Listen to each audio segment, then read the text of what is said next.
Satu yang sejajar dengan telinga, ibu jarinya sejajar dengan bagian bawah telinga, syahmatai udhun.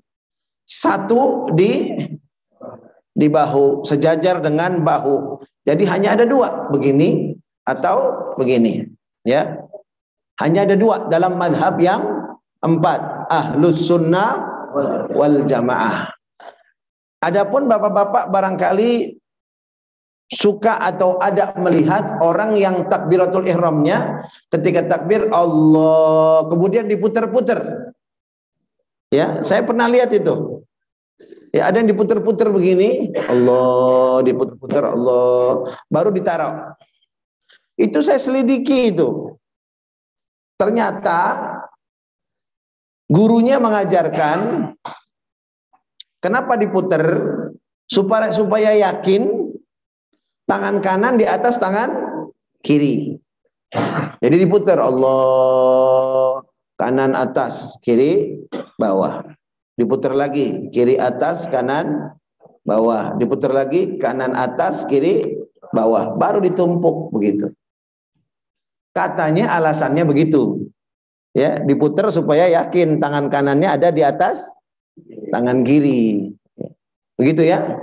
Nah, kalau kita nggak usah kan? Kalau kita udah yakin tangan kanan yang mana, yang ini, tangan kiri yang ini, ya udah nggak usah diputer-puter, langsung aja. Karena memang tidak ada riwayat dari madzhab yang empat bahwa ketika takbiratul ihram tangannya diputer begitu. Ya.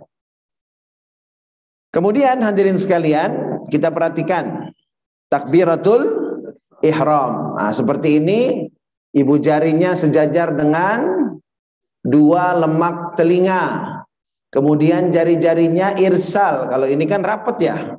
Apa rapat apa irsal nggak tahu, tapi yang jelas ini irsal. Jadi rileks aja, jangan dirapetin, jangan direnggangin, ya. Allah, rileks seperti ini. Nah, seperti ini rileks. Nah, kemudian jari-jarinya ibu jari persis sejajar dengan telinga. Kemudian jangan melebar ke samping kanan kiri, tetapi posisinya adalah sejajar dengan bahu, sejajar dengan bahu seperti ini. Ya. Nah, yang kedua sejajar dengan dada. Ya, sejajar dengan dada atau sejajar dengan bahu di sini. Nah, ini ibu-ibu boleh pakai yang ini nih, ya. Allah begini. Hadwa al-mankibain boleh seperti ini. Allah begitu. Ibu-ibu boleh seperti ini. Jadi ketika kita takbiratul ihram, tolong diperhatikan gerakan tangannya. Jangan lagi gerakan tangannya asal-asalan. Ya.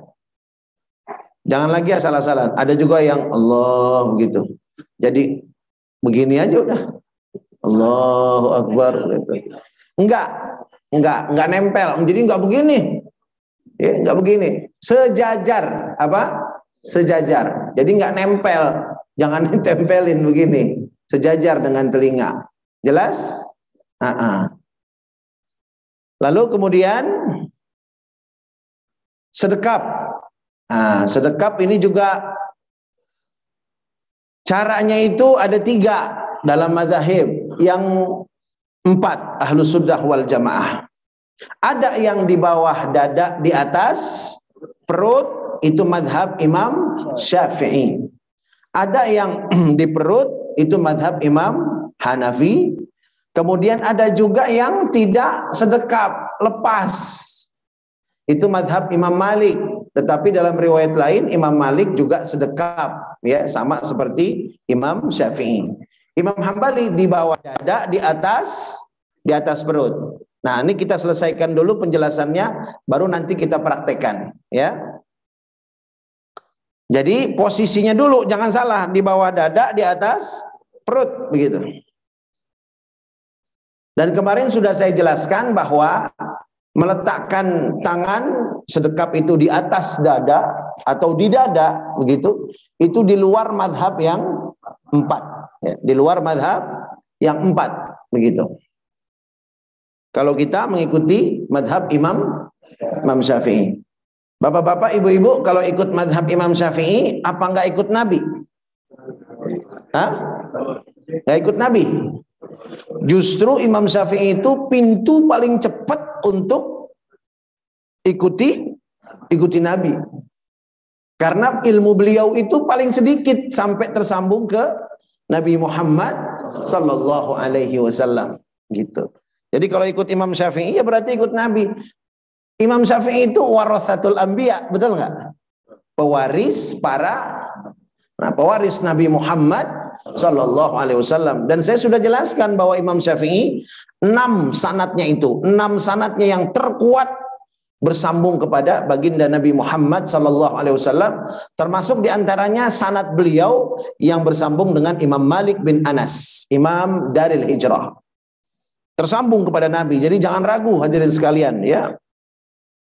Kalau kata Nabi itu uddu 'alaiha bin nawajid. Kalau kita udah dapat ilmu dari guru kita, gigit pakai geraham, kata Nabi begitu. Gigitnya pakai geraham. Kalau gigit pakai geraham, tali kita gigit pakai geraham. Ditarik, lepas nggak? Enggak. Pakai gigi depan? Gampang, giginya yang copot malah. Betul? Nah, ini makanya kalau udah dapat ajaran dari guru, itu gigit pakai gigi geraham begitu. Gigit pakai gigi geraham begitu. Biar kuat ya, biar mantep. Lalu kemudian sedekapnya. Sedekapnya, karena target kita pulang dari taklim, kita bisa ceritakan ke keluarga. Siap apa enggak? Siap? Coba nanti kapan, apa hari ini, apa besok, apa-apa, obrolin di keluarga itu tentang tata cara gerakan sholat begitu. Jangan sampai enggak nih, saya pesen nih ya. Kalau ada anak, panggil anaknya, gimana sholat kamu, coba gerakannya. Ayah pengen lihat. Nah begitu. Sholat kamu gimana sini, coba kakek pengen lihat. Nah begitu. Atau nggak usah diomongin begitu, liatin. Kalau salah habis sholat panggil sini. Ini yang benar gerakannya begini, begini, begini. Masya Allah. Kalau yang ngajarin gerakan sholat ayah kandungnya, yang ngajarin gerakan sholat ibu kandungnya, yang ngajarin gerakan sholat kakek neneknya, Masya Allah. Nanti gerakan sholat anak cucu kita benar, terus dia ajarkan ke keluarganya. Pesenin nama dia, nanti ajarin lagi ke anak-anak kamu. Begitu ya. Dia ajarin sama anak-anaknya. Kemudian diajarin lagi terus keturunan kita semua dari ilmu yang kita ajarkan kepada mereka. Itu termasuk ilmun yuntafa'u bih. Ketika orang mati terputus semua amalnya kecuali 3. Apa itu? Shadaqatun jariyah, sedekah jariyah. Kemudian ilmun yuntafa' bih, ilmu yang bermanfaat. Wa waladun salih yad'ulah, ya, ilmu yang bermanfaat. Nah, bersedekap, kesempurnaan sedekap harus tahu 2 hal. Ingat Pak? Yang pertama ini apa namanya? Bagian bawah pergelangan tangan yang ada garisnya, namanya roseg. Namanya apa? Roseg. Nah, namanya roseg ya. Roseg. Kemudian bagian atas lengan kita namanya apa? Sa'id. Namanya apa Pak? Sa'id. Coba ibu-ibu, bapak-bapak, bagian bawah pergelangan tangan namanya roseg. Rosgun. Disebutnya roseg gitu. Bagian atas namanya Sa'id. Bagian atas Sa'id. Kalau udah kenal roseg, udah kenal Sa'id, sedekapnya benar. Ya. Nah, sekarang kalau kita sudah kenal roseg di sini, Sa'id di sini, sedekap dalam madhab Imam Syafi'i itu boleh 3. Ya, yang pertama seperti dalam gambar. Ibu jari memegang roseg. Yang 4 memegang roseg juga dari sisi yang lain. Gitu ya. Ibu jari megang roseg, yang 4 megang roseg juga dari sisi yang lain. Kemudian berikutnya seperti ini, sedekapnya boleh juga. Ibu jari memegang roseg, yang 4 jarinya enggak megang roseg tapi taruh di Sa'id. Taruh di mana? Sa'id, bagian atas lengan kita, ditaruh aja begitu. Ibu-ibu kelihatan nggak gambarnya? Kelihatan. Alhamdulillah. Ini ibu-ibu ajarin nanti sama anak-anaknya ya. Biasanya anak-anak kalau yang ngajarin kita ingetnya itu seumur hidup, nggak lupa-lupa begitu ya. Omongan kita aja tuh, omongan kita ke anak-anak diinget tuh sampai dia gede. Saya sering dengar tuh, saya dulu dikasih tahu sama ayah saya, kalau dalam hidup ini yang penting jujur. Nah, dalam hidup ini yang penting jujur, kan kata-kata itu biasa, betul nggak? Orang semuanya bilang begitu, tapi kalau yang ngomong bapak atau ibu, keingetan terus umur hidupnya. Itu bekal yang dikasih sama ayah saya. Begitu hadirin sekalian. Makanya sering-sering kasih bekal sama anak kita ya. Kata-kata, ucapan-ucapan, arahan-arahan yang baik. Termasuk ilmu yang bermanfaat mengenai masalah sholat ini. Kemudian yang ketiga, nah ini begini ya. Ibu jari di Rasul, kemudian jari manis, telunjuk dan jari tengah itu di Sa'id. Jari manis dan kelingking memegang resep. Jadi seperti ini, seperti digambar. Jadi telunjuk dan jari tengah ditaruh di Sa'id. Ibu jari di resep, jari manis dan jari kelingking memegang resep dari sisi yang lain. Ya. Nah karena ada 3 pilihan, Bapak Ibu tentukan sekarang mana yang mau saya amalkan seumur hidup saya. Sudah dipilih Bapak Ibu? Insya Allah. Nah, kemudian ada pertanyaan, bagaimana kalau seandainya saya lihat orang Allahu Akbar naruhnya di kiri? Pernah lihat nggak Pak? Pernah ya? Di kiri kan? Nah, di kiri. Bagaimana itu? Dulu saya dibilangin begini, itu dulu nih waktu saya masih kecil, itu katanya karena zaman di Penogoro katanya. Zaman di Penogoro. Kenapa zaman di Penogoro? Zaman di Penogoro kan perang. Nah karena perang kan kerisnya di sebelah kiri. Nah jadi megang keris, sekalian megang keris. Takut ada musuh, gampang nyabutnya. Oh begitu. Iya, ya udah saya terima tuh. Seperti itu tuh saya yakini bahwa yang sebelah kiri itu supaya gampang nyabut keris begitu. Oh iya. Cuma saya berpikir lagi, kan zaman sekarang udah nggak ada perang. Kok masih di kiri juga? Kan nggak ada keris, yang dicabut apa kan begitu. Ya. Akhirnya saya belajar, ternyata saya tidak menyalahkan pendapat yang itu, silakan saja. Tetapi pendapat yang lebih menenteramkan saya lihat dalam kitab-kitab Imam Syafi'i. Ya, termasuk di Safinatun Najah ada itu. Di Safinatun Najah, Kasyifatus Saja, kitab yang paling standar dalam mazhab Imam Syafi'i, kitab paling dasar dalam mazhab Imam Syafi'i dikatakan ma'ilun ilal yasar. Jadi kalau sedekap ma'il ilal yasar, agak miring ke kiri begitu. Nah, karena dikatakan dalam kitab itu agak miring ke kiri, yang baca kitab itu melaksanakan dan mengamalkan jadi taruh sebelah kiri. Nah, begitu. Sebetulnya dalam kitab-kitab lain yang lebih besar, yang lebih lengkap, itu ada penjelasannya. Ma'il ilal yasar, maksudnya itu tangan kanannya yang lebih menjorok ke arah kiri, tapi tumpukan tangan kita tetap ada di tengah. Jelas hadirin sekalian. Jadi kalau yang di kiri salah nggak? Nggak salah, karena mereka juga merujuk kepada kitab-kitab dalam mazhab Imam Syafi'i. Cuma mungkin pemahamannya berbeda begitu, ya, pemahamannya berbeda. Nah kita mengamalkan yang mana? Yang di kiri apa yang di tengah? Di tengah. Tapi saya lihat makin kesini makin habis. Kalau dulu agak banyak itu yang di kiri itu. Kalau sekarang udah makin kurang, ya, udah makin kurang, lebih jarang saya lihat. Baik, sekarang kita udah sampai pembahasan tentang sedekap. Nah, kita praktekkan dari takbiratul ihram bersama-sama. Karena kalau nggak dipraktekin nggak nempel. Ya, kalau nggak dipraktekin nggak nempel, kalau dirasa-rasa doang begitu, pulang udah lupa, ya, udah inget yang lain-lain. Maklum kan kalau kita pikirannya cabangnya berapa Pak? Hah? Ada 1000 cabangnya. Lebih tuh katanya, apalagi lebih.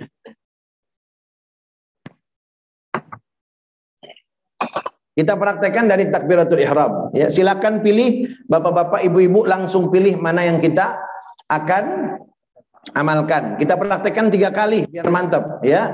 Bismillahirrahmanirrahim. Sama-sama. Allahu Akbar. Sekali lagi. Allahu akbar. Sekali lagi. Allahu akbar. Iya, alhamdulillah. Sudah mantap? Sudah yakin? Insya lupa atau tidak? Lupa atau tidak? Insya Allahnya apa nih? Lupa apa enggak? Insya Allah Buya. Insya Allah apa?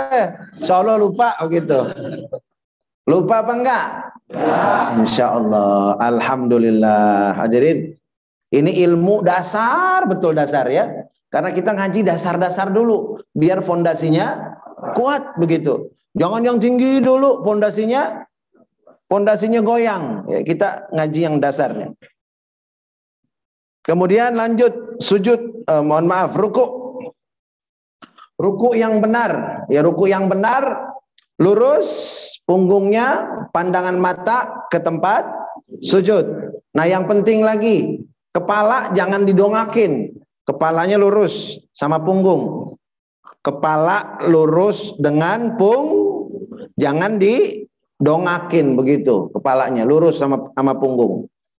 Terus tangan di mana tangan? Tangan di mana? Bedanya laki perempuan. Kalau laki tangannya gimana? Tafrij, renggam.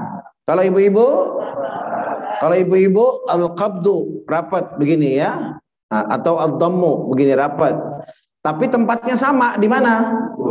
Dengkul, jangan ke atas, jangan ke bawah. Tempatnya di dengkul, firrukbatain, ya di dengkul. Kemudian posisi tangan di dengkul buat yang laki-laki dan ibu-ibu itu harus tepat persis di atas dengkulnya. Nah, yang laki-laki karena ngebuka begini, dia mencengkram, kayak mencengkram begitu, ya, kayak mencengkram. Nah, jadi jangan posisinya begini, ada juga yang begini kan? Dengkulnya di tengah, jarinya di pinggir kanan kiri, ibu jarinya jempol, seperti begini. Nih gambarnya yang salah nih. Nah ini, ya, ini salah nih begini nih. Kelihatan ya? Ini juga salah. Yang betul, yang seperti ini. Terus ruku itu harus lurus punggungnya, nggak boleh naik ke atas, nggak boleh turun ke bawah. Jangan naik ke atas, jangan turun ke bawah. Punggungnya harus lurus. Ya, kalau kaki tetap menghadap ke arah kiblat dan jaraknya satu jengkal. Nah, kemudian cara ngetesnya itu bagaimana? Cara ngetesnya taruh gelas. Udah dicoba belum? Udah, tumpah nggak? Nah, dicoba ya pakai gelas, jangan pakai ember, keberatan kalau ember. Ya, pakai gelas, satu gelas dicoba di atas punggung kita, begitu. Ya, yang lurus, ya. Sampai sini jelas? Jelas. Coba kita ulang gerakan rukuknya, ya. Kita ulang. Nanti saya sebutkan anggota badan, bapak-bapak sebutkan posisinya. Punggung, mata, tangan, jari-jari. Di mana tempatnya jari-jari? Dengkul. Kaki, jaraknya. Barakallahu fikum. Insya Allah nggak lupa nih. Walaupun gak dicatat, insya Allah nempel di hati bapak-bapak, ibu-ibu sekalian. Shallu ala Nabi Muhammad. Ya, ini salah apa benar? Ibu-ibu kelihatan nggak? Salah apa benar? Salah. Kenapa salah? Enggak didengkul. Ya, salah nih. Baik. Lanjut hadirin sekalian, duduk untuk menuju sujud. Menuju sujud sekarang. Menuju sujud gerakannya itu lutut, kedua tangan, baru wajah. Itu mazhab Imam Syafi'i. Lutut, kedua tangan, baru wajah. Ya. Kemudian anggota sujud ada berapa?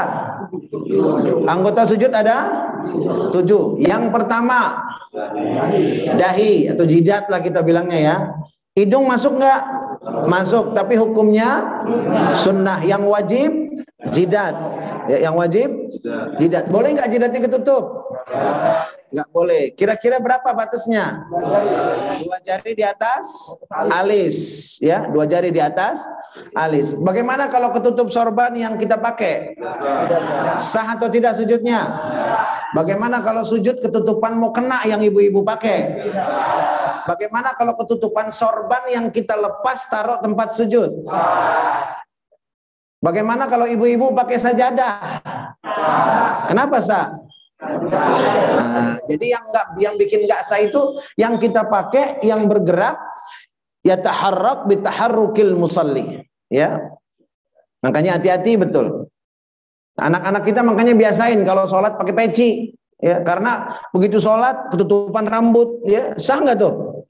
Nggak sah. Makanya pakai peci itu bukan cuman model, ada manfaatnya, ya, supaya rambut kita ini nggak kemana-mana, bersih begitu. Nah, itu yang pertama. Yang kedua dan ketiga apa? Anggota sujud. Kedua, telapak tangan. Nah, telapak tangan, jari-jarinya waktu sujud itu semuanya ngadep kiblat. Kemudian posisinya di mana? Sejajar muka apa sejajar bahu? Sejajar bahu. Ya, jangan lupa nih, sejajar bahu. Begitu. Kalau laki-laki perempuan bedanya apa? Ya, kalau ibu-ibu rapat, ini lengannya ditempel ke badannya. Kalau bapak-bapak renggang kayak mau terbang, begitu ya. Nah, kalau ibu-ibu rapat, bapak-bapaknya renggang, jangan ketuker. Ntar bapak-bapak rapat, ibu-ibu tuker, yang bapak-bapak pakai mukena, yang ibu-ibu pakai sarung. Kalau begitu, jangan sampai ketuker gerakan sholatnya. Jelas? Iya. Kemudian 4 dan 5. 4 dan 5 dengkul nih, dengkul. Kita ulang lagi. Nomor 1 dahi, ya, jidat. Hidung hukumnya kalau pakai masker sujud sah nggak? Kenapa? Karena yang ketutup hidung, ya, jelas.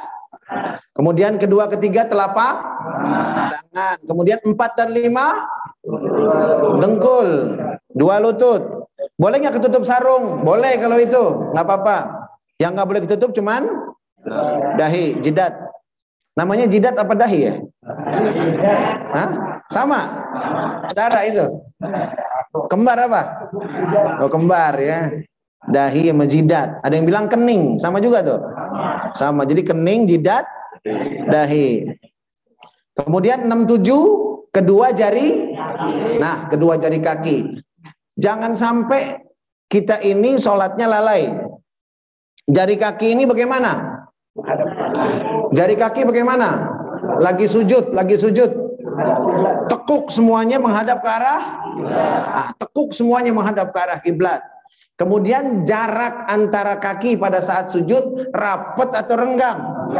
Nah, ini yang banyak masih nih saya lihat nih. Ya.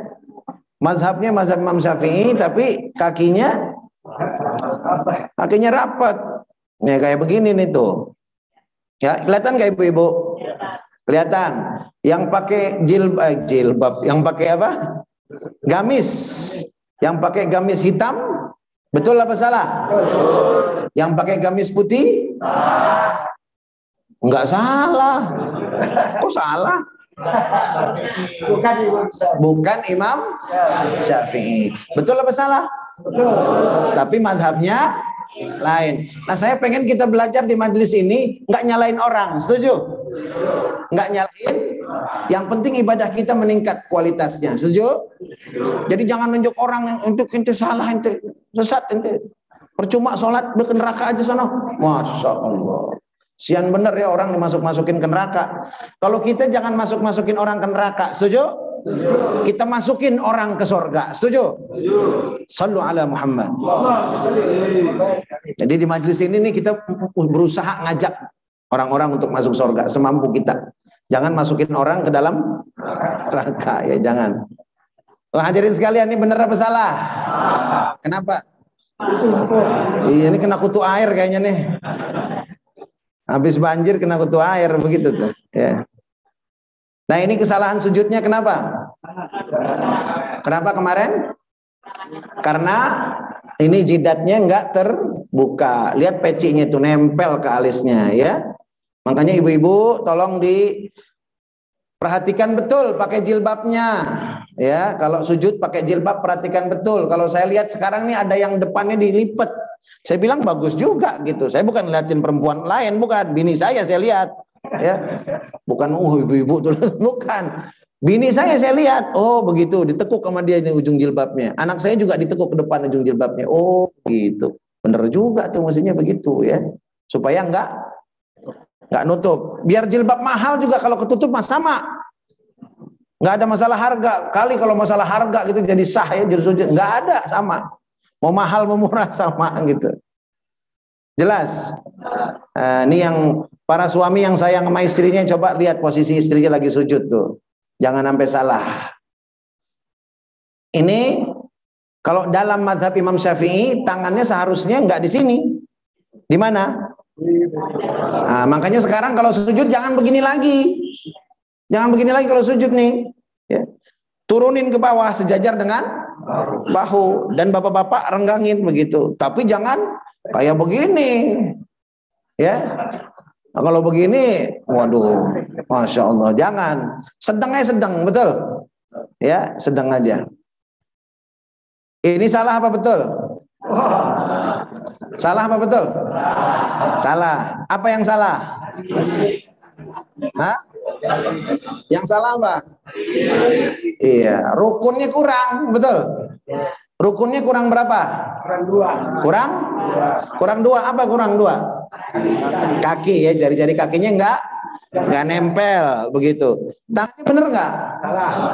Tangannya lihat. Sama yang ini kan? Nih, ya. Oh ini masih mendingan rada bengkok. Nah kalau ini, wah itu masjid udah ambil aja sama dia sendiri udah. Udah masjid ambil aja menti semua deh sendiri gitu, ya. Sholatnya sendiri situ. Orang nggak boleh dapat tempat begini. Ya. Masya Allah hadirin. Ini pentingnya kita belajar pakai ilmu ya, sholat dengan ilmu. Nah ini kesalahannya, lengannya nempel. Ini biasanya orang capek banget begini nih. Udah capek ngos-ngosan ya, habis ini pengen sholat, ngantuk. Akhirnya begini posisinya. Sujudnya jadi sujud onta. Sujud apa? Onta. Sujud onta. Kalau sujud onta itu siku sampai ujung jari nempel di mana? Nempel di lantai. Namanya sujud onta. Nah kalau begini juga salah ya. Nggak kayak orang sujud kalau begini. Ya. Ini bangunnya nih pas udah pada bubar di masjid nih. Udah pada pulang, udah pada ngopi di rumah. Dia baru bangun ini hadirin. Nah ini masih ingat siapa yang salah, siapa yang benar? Yang mana? Yang kaos kaki banyak tuh. Ini kaos kaki. Nah, yang abu-abu, kenapa? Karena jari kakinya ditekuk semua menghadap kiblat. Yang lain enggak kan, apalagi yang sebelahnya tuh. Jari kakinya begini. Tapi kita enggak langsung memvonis, barangkali memang ada kelainan fisik dan lain sebagainya. Kalau yang ini benar apa salah? Hah? Kalau ini bukan sujud namanya, ngintip. Ya. Ini si Ujang nih, si Ujang. Hadirin, saya ingatkan kalau sholat jamaah bawa anak kecil yang ada potensi dia itu pas sholat kita lagi main-main, lari-lari, jangan taruh di depan, di tengah shaf. Ya, jangan taruh di tengah shaf. Cari shaf yang paling ujung kanan atau ujung kiri. Taruh anak kita paling ujung. Jadi nanti kalau dia lari, shafnya rusak nggak? Enggak. Tapi kalau kita tahu anak kita itu nggak lari-lari, boleh. Cuma kalau seandainya kita tahu anak kita lagi sholat, dia lari kemana, balik lagi, lari kemana, balik lagi. Kan ada yang begitu ya. Nah itu taruhnya di paling ujung. Cari shaf yang paling ujung, usahakan begitu. Nanti insya Allah kita akan bahas khusus tentang sholat berjamaah setelah ini. Ya kita kan udah Allah ringankan sholat berjamaah. Mudah-mudahan tambah afdol sholat kita. Kemudian hadirin sekalian, ini tata cara duduk, ya, duduk di antara dua sujud, ya. Ini telapak kakinya lurus, ibu jari ditekuk, begitu. Insya Allah udah banyak yang paham kalau ini. Nah, yang ingin saya ingatkan, jilsatul istirahah, duduk istirahat. Jadi duduk istirahat itu umpamanya rakaat pertama kita mau diri, jangan langsung diri, duduk dulu sekedar subhanallah, tapi nggak usah baca subhanallah karena nggak ada bacaannya. Kira-kira itu subhanallah, jangan terlalu lama karena makruh hukumnya. Jadi begitu mau diri, duduk sebentar baru diri. Namanya jilsatul istirahah, ya. Jilsatul, hukumnya apa, Pak? Hukumnya sunnah. Dan dalilnya adalah hadis yang diriwayatkan oleh Imam Al-Bukhari dan juga jamaah, di antaranya dari Malik bin Al-Huwairith dalam Sunan Ibn Majah. Namanya duduk istirahat. Duduk istirahat. Jadi sekarang Bapak Ibu kalau sholat, begitu mau diri, duduk istirahat dulu, baru berdiri. Ya. Kemudian bangun dari sujud atau duduk. Nah, kepel apa begini? Begini.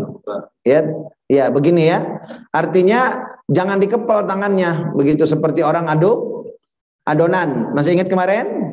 Kal'ajin, seperti orang lagi ngaduk adonan roti, begitu ya. Kan ini dalam hadisnya dibilang begitu. Karena orang adonan roti itu dipukul-pukul begitu memang, ya. Kalau kita jangan numbuk atau nonjok begini, tapi kita tetap seperti ini.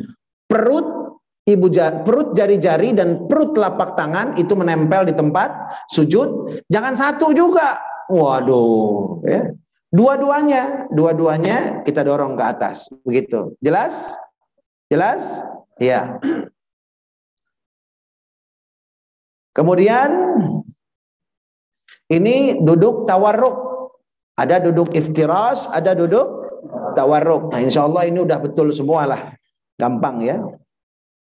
Buya, kaki saya jari-jarinya nggak bisa nekuk. Bagaimana? Sah nggak sholatnya? Sah. Kenapa? Karena ada asam urat misalkan. Tapi mudah-mudahan sehat semuanya ya. Ikut majelis insya Allah tambah sehat.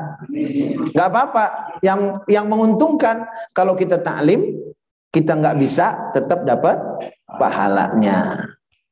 Ini posisi tangan. Ujung-ujung tangan jangan lewat ujung dengkul, ya. Kemudian posisi tangan pas mau tahiyat seperti itu. Ya, seperti ini. Nah, ini pas mau tahiyat. Begitu nunjuk jarinya lurus. Jangan dibengkokin begini, jangan. Lurus. Jarinya lurus. Ya. Jelas? Ya.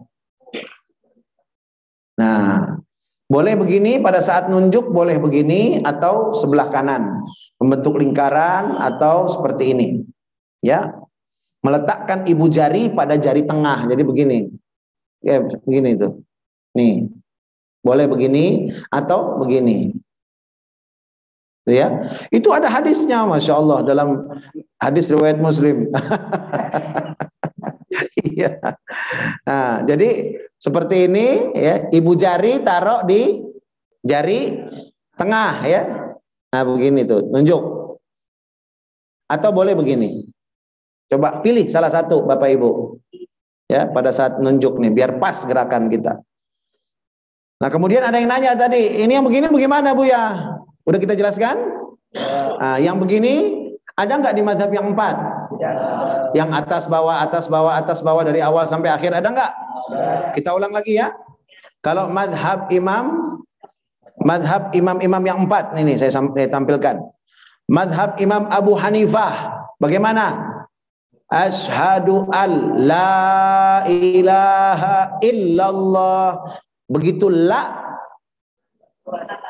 telunjuknya nunjuk, begitu illa dilepat lagi. La ilaha illallah, begitu. Mazhab siapa? Imam Abu Hanifah. Kalau mazhab Imam Malik, kanan kiri, kanan yuharrikuha yaminan wa shimalan ila an yafrugha minas shalah. Dari awal sampai akhir kanan kiri, at-tahiyatul mubarakatus salawatut thayyibatu lillah, assalamu alaina, dan seterusnya sampai akhir kanan kanan kiri. Pernah lihat nggak Pak? Kanan kiri begitu ya. Itu berarti mazhab Imam Malik. Salah apa enggak? Salah apa enggak? Yang salah siapa? Nah, setuju? Yang salah tidak? Yang salah yang suka nyalahin. Setuju? Iya. Imam Ahmad bin Hambal, setiap ada kata-kata Allah, at-tahiyatul mubarakatuh salawatut thayyibatu lillah, assalamu alayka ayuhan nabiy wa rahmatullahi wa barakatuh, assalamu alayna wa ala ibadillahis salihin, begitu. Ya, kalau mazhab Imam Ahmad bin Hambal. Kalau kelewat bagaimana Buya? Gak jadi tahiyatnya. At-tahiyatul mubarakatuh salawatut thayyibatu lillah, assalamu alayka ayuhan nabiy wa rahmatullahi, ya kelewat. Ya. Balik lagi at-tahiyatul mubarakatuh salawat, enggak begitu, lewat aja karena ini hukumnya sunnah. Tapi kalau ada ngelihat yang begini terus nggak lama turun lagi, kan mirip tuh begitu ya, mirip, cuma nggak terus-terusan begini kan. Nah kalau begini kan masa Allah terus Allah begitu. Kalau Imam Ahmad bin Hanbal enggak, walaupun naik turun tapi berdasarkan kata-kata Allah atau lafzul jalalah begitu. Kemudian Imam Syafi'i pada kata-kata apa? Illallah, asyhadu alla. Ayo sama-sama kita praktekin jari kita. Asyhadu alla ilaha illallah. Terus wa asyhadu anna Muhammadar Rasulullah. Allahumma salli ala sayyidina Muhammad. Sampai selesai. Ya. Ya, cukup. Jadi kita bacanya sampai selesai, kemudian ini sampai selesai. Fil alamina innaka hamidum majid. Assalamu alaikum. Nah, tangan kita begini lagi. Assalamualaikum warahmatullahi. Terus yang begini-begini siapa? Yang begini-begini yang ikutin Syekh Albani. Dah selesai. Ya. Yang ikutin Syekh Albani. Ikutin Albani begini nih. Oh, begini aja terus tuh. Nah, begitu. Kalau Imam Syafi'i enggak. Pada saat illallah. Sampai sini jelas? Udah mantap? Udah ingat? Enggak lupa? Iya, terakhir kita tutup dengan salam. Nah, dengan salam itu Nabi kalau salam sampai kelihatan pipinya sama orang belakang. Ya. Jadi salam jangan malas, assalamualaikum. Jangan begitu. Malas itu namanya salamnya, ya. Salam itu sampai kelihatan pipinya sama orang belakang. Assalamualaikum begini. Terus assalam begini kan. Kelihatan pipi kita sama orang belakang. Kapan nengoknya? Kapan, Pak? Masih ingat apa enggak? Kapan ingatnya? Warahmatullah. Jadi assalamualaikum warahmatullah. Tengah lagi. Assalamualaikum warahmatullah. Begitu. Jangan assalamualaikum warahmatullah. Assalamualaikum warahmatullah. Ada yang begitu? Ada enggak? Salah apa enggak? Salah apa enggak? Ya, kalau gitu masalah. Cuman kita jangan nyalahin dulu deh gitu. Tanya dulu, kalau mau nyalahin tanya dulu. Bapak ngapa begitu geleng-geleng begitu lagi sholat? Enggak, pokoknya saya nggak tahu. Saya emang ngeliatin orang aja. Bapak mau saya ajarin nggak? Mau, baru kita masuk tuh. Bapak kenapa? Salam begitu kayak orang geleng-geleng. Mau tahu aja, udah tinggal Pak, tinggal. Assalamualaikum, waalaikumsalam. Sampai jumpa lagi deh begitu. Jangan dipaksa, setuju? Ntar ada kesempatan baru. Ini orang ngapa nanya-nanya? Saya mau ngasih tahu, kok malah nyolot sih? Bukan nyolot, kami ngomong, wah ini berantem dah. Sholat jamaah pahalanya hilang nggak kalau begitu? Hilang nggak? Ente sholat nggak satu, kenapa? Itu kaki itu nempel tadi, ulang sholatnya, berantem bisa. Ya. Kita kalau ngasih tahu orang ada caranya, ya betul, ada strateginya. Nah hadirin sekalian, sama-sama kita ucapkan hamdalah, alhamdulillahi rabbil. Sudah selesai taklim kita tentang gerakan. Saya sangat berharap apa yang saya sampaikan tidak hilang, tidak dilupakan, dan supaya ingat nggak lupa caranya cuma satu. Apa? amalkan. Diamalkan setiap kali kita sholat. Ya, mudah-mudahan kita ingat terus, dan saya pesan berulang-ulang, tolong disampaikan, diajarkan kepada keluarga dan keturunan kita serta sahabat-sahabat surga kita. Mudah-mudahan kita diberikan Allah ilmu yang barakah, ilmu yang manfaat, dan mudah-mudahan ibadah-ibadah kita dilandasi dengan keyakinan, dilandasi dengan ilmunya para salafus saleh, sehingga ibadah kita menjadi ibadah yang paripurna, menjadi ibadah yang berkualitas, diterima oleh Allah Subhanahu wa taala, menyelamatkan kita di alam akhirat, membuka pintu keberkahan di alam dunia, dan mudah-mudahan dengan ibadah yang berkualitas hidup kita terarah dunia dan akhirat. Al-Fatihah.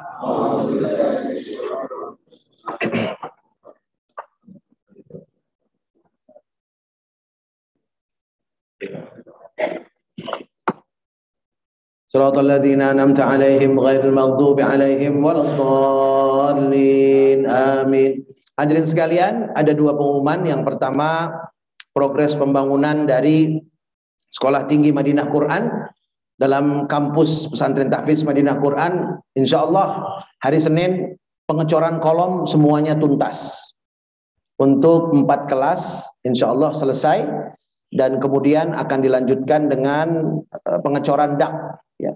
Jadi bagi yang ingin wakafnya mengalir untuk Sekolah Tinggi Penghafal Quran, kami persilahkan. Terbuka terus sampai selesai, sampai kepake oleh para santri. Insyaallah. Itu yang pertama. Kemudian yang kedua, insyaallah saya akan berangkat umroh, mudah-mudahan sehat walafiat, bulan Februari.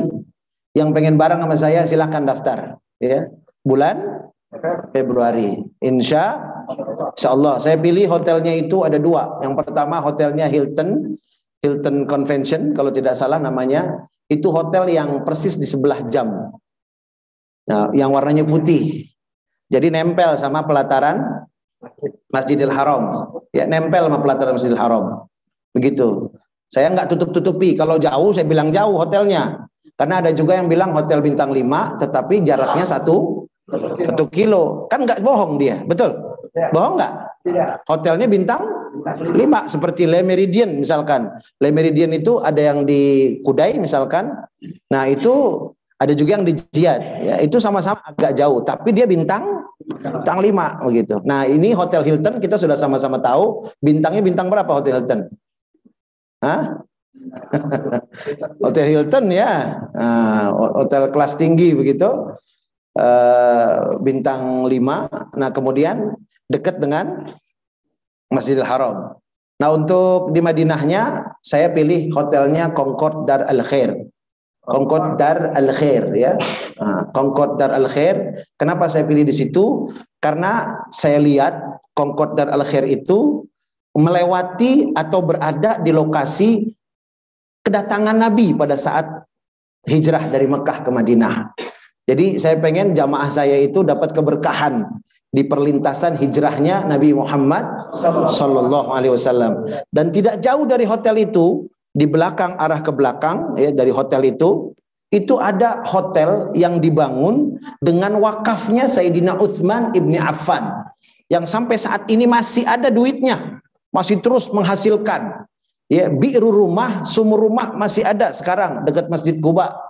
Kemudian kebun kurmanya yang dibeli oleh Sayyidina Utsman juga itu sampai sekarang menghasilkan. Nah, jadi hasilnya itu dikumpulin, sebagian buat anak yatim, sebagian ditumpuk. Pengelolanya sekarang Wizaratul Auqaf, Kementerian Wakaf dan Haji Arab Saudi. Kumpul duitnya dibikin hotel. Orangnya udah meninggal, nggak tanggung-tanggung. 14 abad yang lalu Sayyidina Utsman bin Affan. Nah, karena wakafnya itu manfaat, beliau udah nggak ada, ya, uangnya masih bisa dipakai untuk bangun hotel untuk para jamaah haji dan umroh. Masya Allah, luar biasa. Itu contoh ya, contoh dari Sayyidina Utsman, ribuan tahun wakafnya terus mengalir. Nah ini yang ingin kita dapatkan. Nah jadi mudah-mudahan kita diberikan sehat walafiat, kita bisa berangkat bareng-bareng bulan Februari umroh. insyaallah. Bismillahirrahmanirrahim. Alhamdulillahirabbil alamin. Allahumma salli ala sayidina Muhammad wa ala ali sayidina Muhammad. Allahumma la tada' lana fi majlisina hadza dhanban illa ghafartah. Ya Allah, ampuni dosa-dosa kami yang hadir di majlis ini ya Allah. Wala aiban illa satartah. Tutup aib kami dunia dan akhirat. Wala maridan illa syafaitah. Yang sakit berikan kesembuhan. Wala dainan illa qadaitah. Yang berhutang mampukan untuk melunasi hutang-hutangnya. Wala hajatan min hawaijid dunya wal akhirah illa qadaitaha wa yassartaha ya Allah ya rabbal alamin. Yang memiliki rencana ya Allah, mudahkan urusannya untuk kemaslahatannya dunia dan akhirat. Rabbana hab lana min azwajina wa dhurriyyatina qurrata a'yun waj'alna lil muttaqina imama. Ya Allah ya Rabbana, anugerahkan pada kami pasangan hidup kami, anak-anak keturunan kami, jadikan mereka semua ya Allah penyejuk mata kami, penentram batin kami ya Allah, dan jadikan kami pemimpin orang-orang yang bertakwa. Rabbana ighfir lana wa liwalidayna warhamhuma kama rabbayana shighara. Rabbana atina fid dunya hasanah wa fil akhirati hasanah wa qina adzabannar. Wa sallallahu ala sayidina wa maulana Muhammadin wa ala alihi wa sahbihi wa sallam. Walhamdulillahi rabbil alamin. Subhanakallah Ashhadu an la ilaha illa anta astaghfiruka wa atubu ilaik. Billahi taufiq wal hidayah. Wassalamualaikum warahmatullahi wabarakatuh. Kementerian Wakaf dan Haji Arab Saudi kumpul duitnya, bikin hotel. Orangnya yang sampai saat ini masih ada duitnya, masih terus menghasilkan. Ya, biru rumah, sumur rumah masih ada sekarang dekat masjid.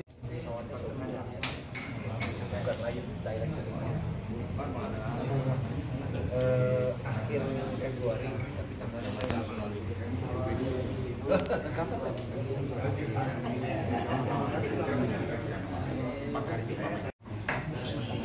biayanya kemarin 3.000.